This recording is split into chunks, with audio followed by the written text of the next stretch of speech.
What on earth are we doing in this gathering over and over and over? জলবায়ু সম্মেলনের তৃতীয় দিনে বিশ্ব নেতাদের কটাক্ষ করে বক্তব্য শুরু করেন আলবেনিয়ার প্রধানমন্ত্রী এডি রামা। দক্ষিণ পূর্ব ইউরোপের ক্ষুদ্র এই দেশটির রাষ্ট্রপ্রধানের অভিযোগ, বড় বড় দেশের নেতারা COP29-এ এসে ভালো সময় কাটাচ্ছেন, লাউঞ্জে বসে কফি খাচ্ছেন, অথচ যে উদ্দেশ্যে আজারবাইজানের বাকুতে তারা জড়ো হচ্ছেন তার কিছুই বাস্তবায়ন হচ্ছে না। গেল নভেম্বরে দুবাই COP সম্মেলনের পর থেকে এখন পর্যন্ত কার্বন নিঃসরণের পরিমাণ আরও বেড়েছে এমন মন্তব্য করেছেন আলবেনিয়ার রাষ্ট্রপ্রধান।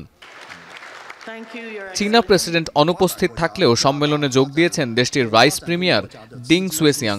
বলেন, জলবায়ুর ক্ষতিকর প্রভাব মোকাবিলায় উন্নয়নশীল দেশগুলোতে আরও বেশি আর্থিক বরাদ্দ পাঠানো প্রয়োজন এবং এই উদ্যোগ উন্নত রাষ্ট্রকেই নিতে হবে। আর প্যারিস চুক্তি থেকে সরে আসার পূর্বাভাস দিলেও জলবায়ু সংকট মোকাবিলায় দেশের অভ্যন্তরে কার্যক্রম চালিয়ে যাওয়ার ঘোষণা বাইডেন প্রশাসনের জলবায়ু বিষয়ক প্রতিনিধির। Do we secure sustainable prosperity for our countries, or do we condemn our most vulnerable to unimaginable climate disasters? And we are on track to meet President Biden's ambitious international public finance commitment of $11 billion per year by the end of 2024. 我们呼吁发达国家加大对发展中国家的资金支持和技术转让，期待这次大会达成更有力度的新资金项目。যদিও রাশিয়ার দাবি বৈশ্বিক উষ্ণতার দোহাই দিয়ে একটি অপশক্তি বিশ্বজুড়ে অসুস্থ এক প্রতিযোগিতা সৃষ্টি করছে, অনুন্নত দেশগুলোর পক্ষে কথা বলেছেন জাতিসংঘ মহাসচিব আন্তোনিও গুতেরেস।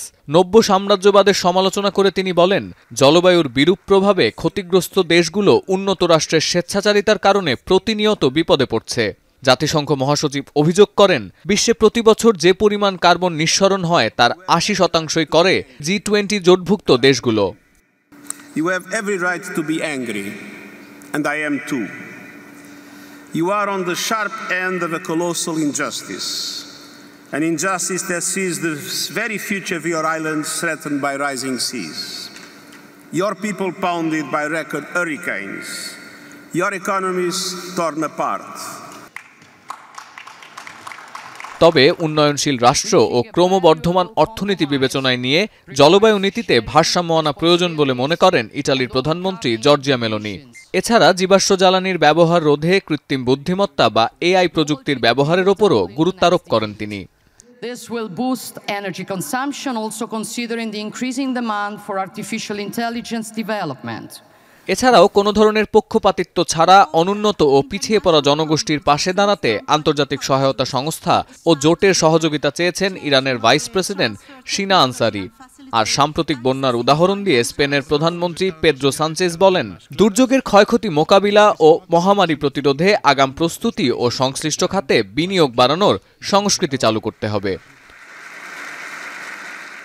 সতীর্থ কর্মকার, এখন বিশ্ব।